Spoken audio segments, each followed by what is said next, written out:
I paid a $7,800 for a family trip to Greece for mom's retirement only to get a message. We gave your seat to your sister's friend.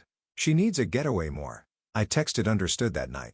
I canceled every ticket, every tour, every hotel. At the airport, every screen said void. When they got home, the Wi-Fi was dead, the utilities off, and a notice on the door ended everything. My name is Brandon. I'm 29 years old. And if there's one thing I've learned in the last 6 years, it's that being dependable makes you invisible. I work as a software consultant, the kind of job that sounds impressive at family dinners, but gets forgotten the moment my sister Patricia walks into the room. Patricia is 26, works part-time at a boutique, and somehow she's the star of every conversation. Her engagement last year, her new apartment downtown, her plans to start a lifestyle blog. Mom and Dad talk about her like she's building an empire, while I'm just the guy who wires money when the rent is short. It started small, a few hundred here and there when Dad's hours got cut. Then it became monthly. Then it became everything. Their mortgage, car insurance, Patricia's credit card bills when her boutique job didn't cover her spending. I never asked for credit. I just wanted to help. That's what family does, right? But somewhere along the way, help became expectation. My bank account became their safety net, and my name became the one they only said when they needed something. I remember my 27th birthday. I drove 3 hours to have dinner with them. Patricia was there with her fiancé, talking about their wedding vision. Mom had baked a cake, but it had Patricia's favorite flavor, not mine. When I mentioned my promotion at work, Dad nodded once and then asked if I could cover Patricia's wedding photographer deposit. I said yes. I always said yes. 2 months ago, Mom announced her retirement. She'd worked as an office manager for 30 years, and the whole family was buzzing about celebrating her. Patricia suggested a trip. Dad agreed, and then they both looked at me. You'd handle the planning, wouldn't you, Brandon? You're so good at logistics. I smiled. I nodded. I opened my laptop that same night and started researching. Greece. Mom had always talked about wanting to see Santorini to walk through the white villages by the blue dome churches. I found flights. I booked a boutique hotel in Oia with a Calera view. I reserved a sunset wine tour, a private boat trip, and a cooking class in Athens. Every detail perfect. Every review 5 stars. The total came to $7,800. I didn't blink. I just entered my credit card number and hit confirm. This was for Mom. This was her dream. And maybe somewhere in the back of my mind, I thought this trip would be the one where they finally saw me. Not as the wallet, not as the backup plan, just as Brandon, their son, their brother. I sent the itinerary to the family group chat 2 weeks later. Patricia reacted with 3 heart emojis. Dad replied, "Looks great, son." Mom called me that night, her voice warm and sweet. "This is so generous, honey. You're always taking care of us." I felt something loosen in my chest. Relief. Validation. I told her I was excited. I told her I couldn't wait to see her reaction when we landed in Santorini. "We're going to make so many memories." And she said I believed her. The days before the trip were a blur. I double-checked confirmations. I ordered a new camera. I packed my bag 3 days early, folding my shirts carefully, imagining the photos we'd take together, the sunset dinners, the laughter on the boat. Maybe this time they'd toast to me. Maybe this time I'd feel like I belonged. 2 days before we were supposed to leave, my phone buzzed. It was a text from Mom. I was making coffee when I saw it. My hand froze halfway to the pot. I read the message once, then again, and then a third time. Like the words might rearrange themselves into something that made sense. "Hi, honey. Small change of plans. We gave your seat to Patricia's friend, Rachel. She just went through a breakup and really needs this getaway more than you. You understand, right? You've traveled before. This will mean the world to her. We'll take lots of pics for you." I stood there in my kitchen staring at the screen. The coffee pot beeped. The morning light came through the window. Everything felt far away, like I was watching myself from across the room. I set the phone down. I picked it up. I read it again. They gave my seat away. The coffee pot was still beeping. I turned it off. My hands were steady, but my chest felt like someone had hollowed a hole through it. I sat down at the kitchen table. The same table where I'd planned every detail of this trip, where I'd spent hours comparing hotels, reading reviews, making sure everything was perfect for Mom's retirement celebration. And now I was reading a text message that erased me from the entire thing, like I was an inconvenience. "She needs this getaway more than you." I read that line 5 times. More than me. As if I hadn't worked 60-hour weeks to pay for it. As if I hadn't given up my own vacation days. As if my seat, my money, my effort could just be reassigned to a stranger because Patricia's friend had a bad breakup. My phone buzzed again. This time it was Patricia. "Don't be weird about this, Brandon. Rachel is going through a lot. You'll have other chances to travel. Mom is really excited to have her there. She fits the vibe better anyway." Fits the vibe better. I stared at those words until they blurred. I wanted to call them. I wanted to scream. I wanted to ask Mom how she could send that message with a smiley face like she was asking me to pick up milk. But instead, I did what I always did. I stayed quiet. I typed a single word and hit send. Understood, Mom replied 30 seconds later. Thank you for being so understanding, honey. You're the best. We'll bring you back a souvenir. A souvenir for the $7,800 trip I paid for the seat I was supposed to sit in, for the memories I was supposed to make. I put my phone face down on the table. The apartment was silent. Outside, I could hear traffic, life moving forward. But inside, something had shifted. Something had cracked open, and I couldn't close it again. I thought about every time I'd wired them money, every time I'd said yes when I wanted to say no. Every birthday where my cake had the wrong flavor. Every dinner where my promotion was a footnote and Patricia's new handbag was front-page news. I thought about the mortgage payments I'd been covering for 3 years. The $150 I sent every month like clockwork so they could keep the house. The car insurance, the utilities, the credit card minimums. I thought about how none of them had ever said thank you. Not really. Not in a way that meant they saw me. And now I was being replaced by Rachel. I opened my laptop. The screen lit up, still showing the confirmation page for the hotel in Santorini. 5 nights view suite, prepaid and non-refundable. I stared at it for a long time.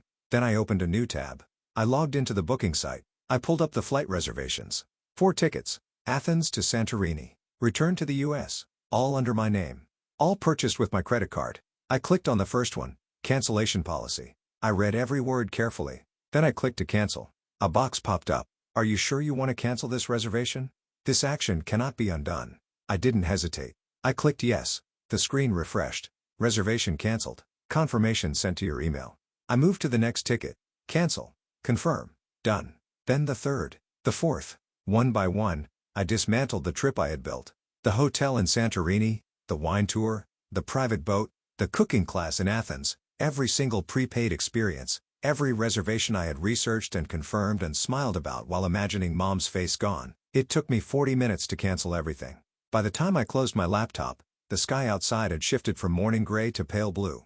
My coffee sat cold on the table. My hands were still steady. I looked at my phone.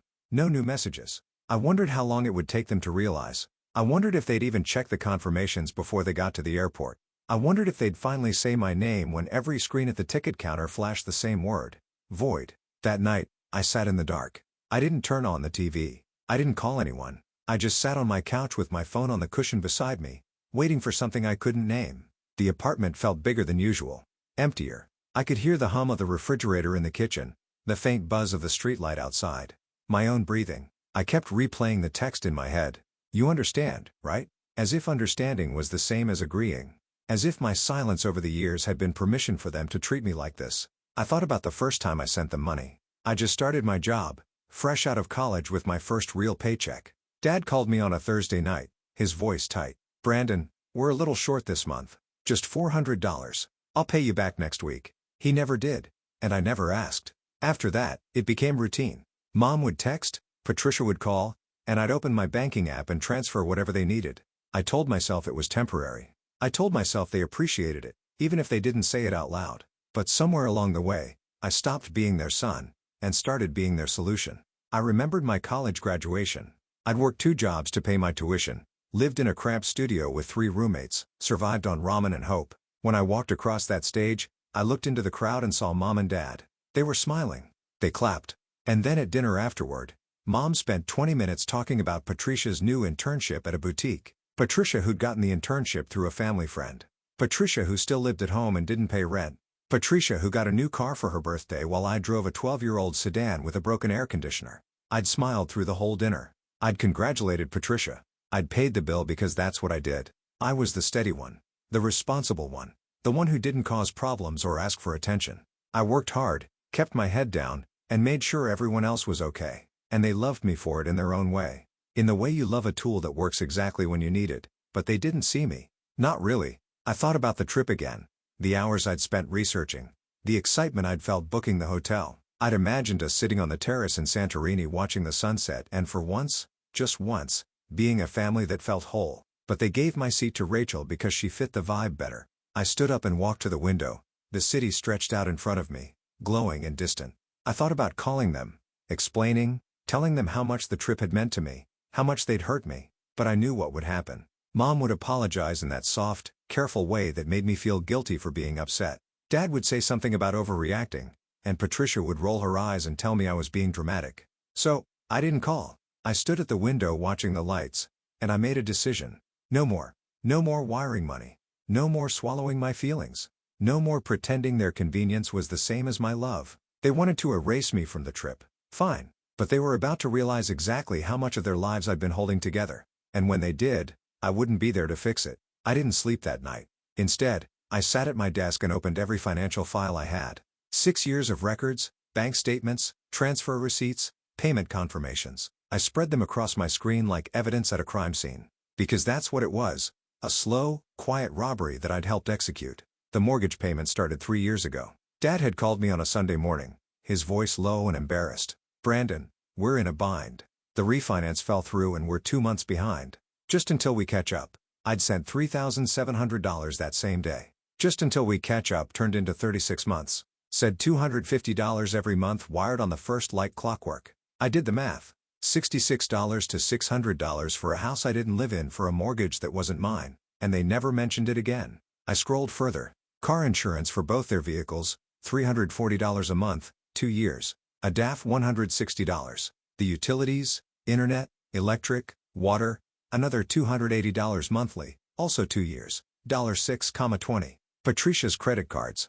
That one hurt the most. She'd racked up debt buying clothes, furniture, weekend trips with friends. When the minimum payments got too high, Mom had called me. "She's young, Brandon. She doesn't understand money yet. Can you help her just this once?" Just this once became 9 months of $450 payments, $4,50 total. I sat back in my chair staring at the numbers. 85 or so $530, $85,000 in 3 years. And not once had any of them asked how I was doing. Not once had they wondered if I could afford it. They just assumed because I never said no. Because I never complained. Because I was dependable. I opened my email and searched for every confirmation I'd ever received. Payment successful. Transfer complete. Autopay scheduled.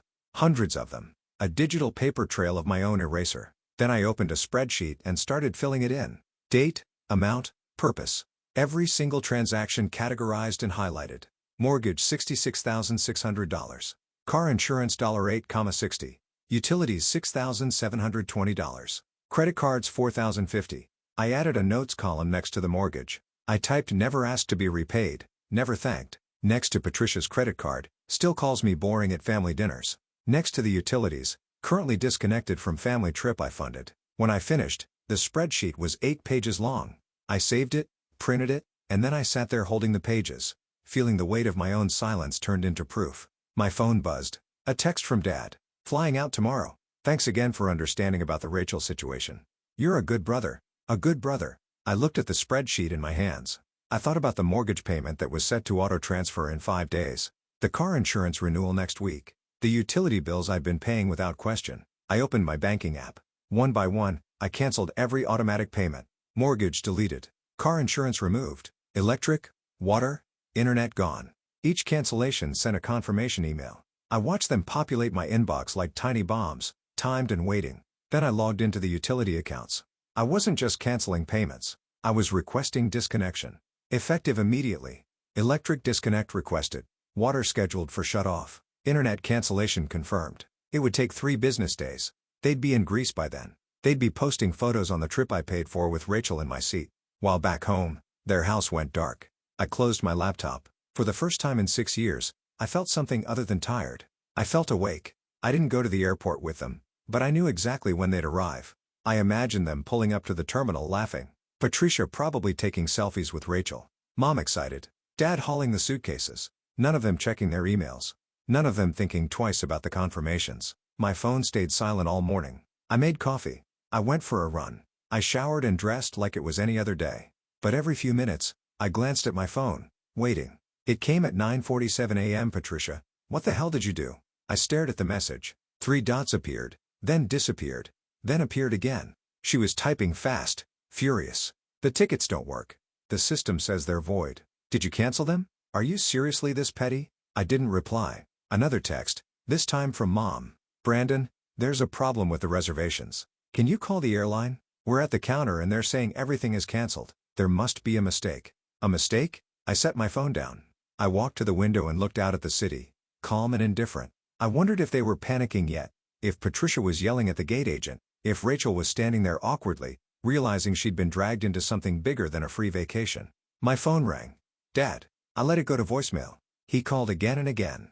On the fourth attempt, I answered Brandon. His voice was tight, strained. What's going on? Did you cancel the trip? I kept my voice even calm. Yes. Silence. Why would you do that? Because it was my trip, Dad. I paid for it. My money, my reservations. And when you gave my seat away, you made it clear I wasn't part of the family vacation. So I decided you didn't need my money either. I could hear noise in the background. Patricia's voice sharp and panicked. Someone crying. Maybe Mom. Brandon, this is ridiculous. You're being childish. We can fix this. Just rebook the tickets. We'll pay you back. I almost laughed. With what money, Dad? The mortgage payment I've been covering for 3 years. The car insurance, the utilities. Another silence longer this time. Brandon, I'm done. I said, I'm done paying for a family that doesn't see me. I'm done being the backup plan. You wanted Rachel on this trip instead of me. Fine. But you're not using my money to do it. You're making a huge mistake, he said, his voice hardening. You're going to regret this. Maybe, I said. But at least it'll be my mistake. I hung up. The phone exploded with messages after that. Patricia. Furious and vicious. You're pathetic. You've always been jealous of me. This is sick. Mom. Pleading. Please, honey, let's talk about this. We didn't mean to hurt you.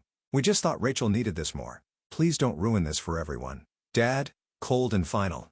If this is how you want to be, fine. Don't expect us to forgive this. I read them all. I didn't respond to any of them. Instead, I opened my banking app one more time and looked at the disconnection requests I'd submitted for the utilities. Confirmed. Electric shut-off complete. Water terminated. Internet canceled. They'd be gone for 5 days. By the time they got home, their house would be dark and cold, the Wi-Fi dead, the water off, and then they'd understand. I wasn't just their ATM. I was the foundation they'd been standing on.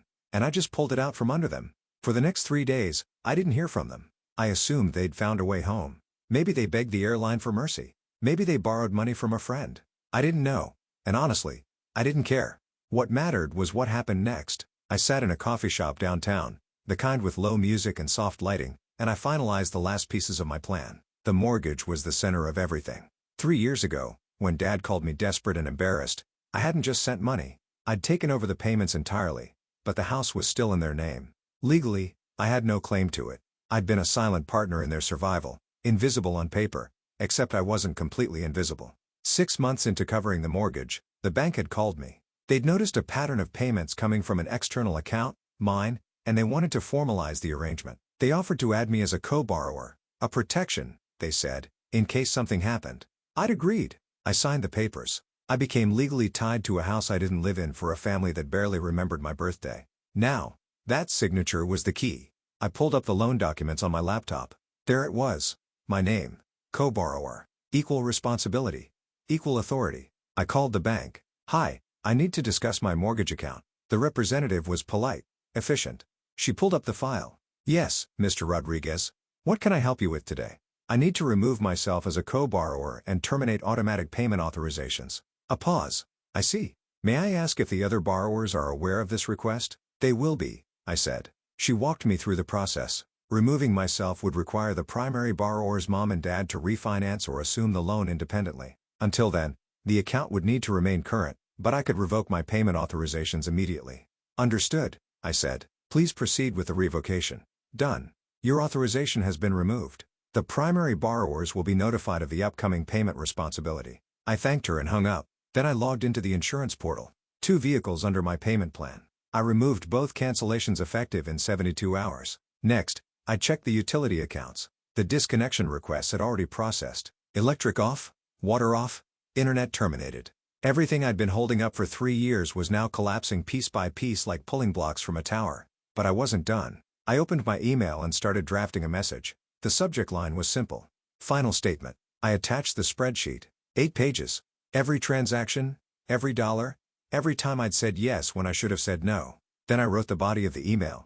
No anger, no bitterness, just facts. For the last 3 years, I have covered your mortgage, car insurance, utilities, and credit card payments. The total amount is $8,530. I did this because I thought it was what family did. I thought my help mattered. But when you gave my seat on the trip, I planned and paid for to a stranger. You made it clear that my value to this family is financial, not personal. Effective immediately, I am ending all financial support. The mortgage, insurance, and utilities are now your responsibility. I will not be responding to calls, texts, or requests for money. I wish you well. I read it 3 times. My finger hovered over the send button. Then I pressed it. The email shot into the void. Time to arrive exactly when they'd be landing back in the US. I closed my laptop. I leaned back in my chair and stared out the window at the street beyond. People walking, living, moving through their own stories. For the first time in years, I wasn't carrying anyone else's weight. I thought about what would happen when they got home. When they'd walk up to a dark house. When they'd try the lights and nothing would turn on. When they'd see the notice on the door. I thought about Patricia's face, Dad's silence, Mom's confusion. And I realized something. I didn't feel guilty. I felt free. They landed on a Thursday afternoon. I was at my desk when my phone started ringing. I didn't answer. I let it buzz and light up and go silent over and over like a heartbeat I no longer felt obligated to respond to. The first voicemail came from Mom. Brandon, we just got home. The power's off. The water isn't working. There's a notice on the door about the mortgage. Please call me. I don't understand what's happening. Her voice was small, confused, the kind of tone that used to make me rush to fix things. Not anymore. The second voicemail was Patricia. You're disgusting. You really turned off the power. What is wrong with you? Mom is crying. Dad is furious. You're going to pay for this. I deleted it without finishing. The third was Dad. Brandon, I don't know what kind of game you think you're playing, but this ends now. You don't get to hold the family hostage because your feelings got hurt. Call me back. We need to talk. I almost laughed. Hold the family hostage. As if I'd been the one taking them hostage for 6 years, forcing them to accept my money, guilting them into letting me help. The text came next, dozens of them. A flood of panic and blame. Patricia, you're a psychopath. Mom, please. Honey, let's fix this. Just tell us what you want, Dad. If you don't call back in the next hour, we're done. You hear me? Done. I set my phone on silent and made dinner. Pasta, garlic bread, a glass of wine. I ate slowly, savoring the quiet. By the time I finished, there were 23 missed calls. At 8 p.m., I opened my laptop and checked my email. Mom had replied to my final statement. Brandon, I read your email. I had no idea you felt this way. We never meant to make you feel unappreciated. You've always been so strong, so capable. We just assumed you were okay. Please, let's talk. We can work this out. We're family. I read it twice. She still didn't get it. I typed a response. I was okay because I had no choice. You needed me to be okay so I could keep paying. But I'm done being strong for people who only see me when the bills are due. The mortgage is your responsibility now. The insurance, the utilities, all of it. I'm not your backup plan anymore. I hit send. Then I got a text from an unknown number. Rachel, hey, I just wanted to say I'm really sorry about what happened. I didn't know you were supposed to be on the trip. Patricia told me it was a family thing and they had an extra seat. I feel awful. I stared at the message. She didn't owe me an apology. She'd just been caught in the middle of something that had nothing to do with her. I texted back. It's not your fault. Enjoy the memories. She replied immediately. For what it's worth, they talked about you the whole trip. Not in a good way. Patricia kept saying you were jealous. Your mom seemed sad but didn't defend you. I felt uncomfortable the whole time. I read that message 3 times. They'd spent my money, taken my seat, and used the trip to villainize me. I didn't respond. I just blocked the number and set my phone down. At 9 p.m., Dad called one last time. I answered. Brandon. His voice was sharp, controlled, the tone he used when he was trying not to yell. What exactly do you want? You've made your point. You're angry. Fine. But this is too far. Your mother is sitting in the dark crying. Patricia can't even look at us. You've humiliated this entire family. I let him finish. Then I spoke calm and clear. I humiliated you. I paid your mortgage for 3 years. I kept your lights on. I made sure your cars were insured. And the one time I asked for something just to be included, you gave my seat to a stranger. You didn't humiliate me, Dad. You erased me. Silence. You've always been so dramatic, he said finally. This is about a stupid plane ticket. No. I said it's about 6 years of being invisible. It's about being the family ATM and never hearing thank you. It's about realizing that the only time you say my name is when you need something. So what now? He said, you're just done. You're abandoning your family. You abandoned me first. I said, you just didn't notice because I kept paying the bills. I hung up. My phone didn't ring again that night. 3 months later, I moved, not far, just across the city to a smaller place with better light and no history. A 1-bedroom with a balcony that overlooked a park. I bought new furniture. I hung art on the walls. I made it mine. The mortgage on their house went into default 6 weeks after I cut off payments. I got a notification from the bank. They were behind. They'd missed 2 payments. Foreclosure proceedings would begin soon. I didn't intervene. Patricia called once, 2 months in. I didn't recognize the number at first, but when I answered, her voice was different, quieter. "Brandon, I need to talk to you." I almost hung up, but something in her tone stopped me. "What do you want, Patricia?" She hesitated. "I wanted to say I'm sorry. I didn't realize how much you were doing for us. I didn't realize how badly we treated you." I waited. "Mom and Dad are losing the house. They're trying to refinance, but no one will approve them. They're talking about renting, maybe moving in with me. It's a mess." "I know," I said. Another pause. "Are you going to help them?" The question hung between us. "No," I said. "I'm not. Brandon, I spent 6 years helping Patricia, and it was never enough. I'm not the villain in this story. I'm just the person who finally stopped letting you use me." She didn't argue. She just sighed. "I get it. I really do. I wish things were different." "Me too," I said, and then I hung up. Mom sent me a letter a few weeks later, actual paper in an envelope with a stamp. I almost didn't open it, but curiosity got the better of me. The letter was 3 pages long. She apologized. She said she didn't realize how much I'd been carrying. She said she missed me. She asked if we could try again. I read it once, folded it, and put it in a drawer. Maybe someday I'd respond. Maybe I'd forgive them. But not today. Today, I sat on my balcony with my coffee and watched the morning light filter through the trees. I thought about the person I used to be. The one who said yes to everything. The one who believed that love meant sacrifice. I didn't regret helping them. Not entirely, but I regretted losing myself in the process. Now I was building something new. A life that wasn't defined by their needs. A life where my value wasn't measured in dollar signs. I started saying no to extra projects at work. To friends who only called when they needed favors. To anyone who mistook my kindness for weakness. And it felt good. I joined a hiking group. I took a weekend trip to the mountains. Just me and a backpack. I sat by a lake at sunrise and felt something I hadn't felt in years. Peace. My phone buzzed. A text from a coworker. "Hey, a few of us are grabbing dinner tonight. You in?" I thought about it. Then I smiled. "Yeah, I'm in." I finished my coffee, stood up, and walked back inside. The apartment was quiet, but it wasn't empty. It was full of possibility, full of choices that were mine alone. I didn't know if my family would ever understand what they'd done. I didn't know if we'd ever fix what was broken between us. But I knew one thing. I was done being invisible. And for the first time in 6 years, I was okay with that.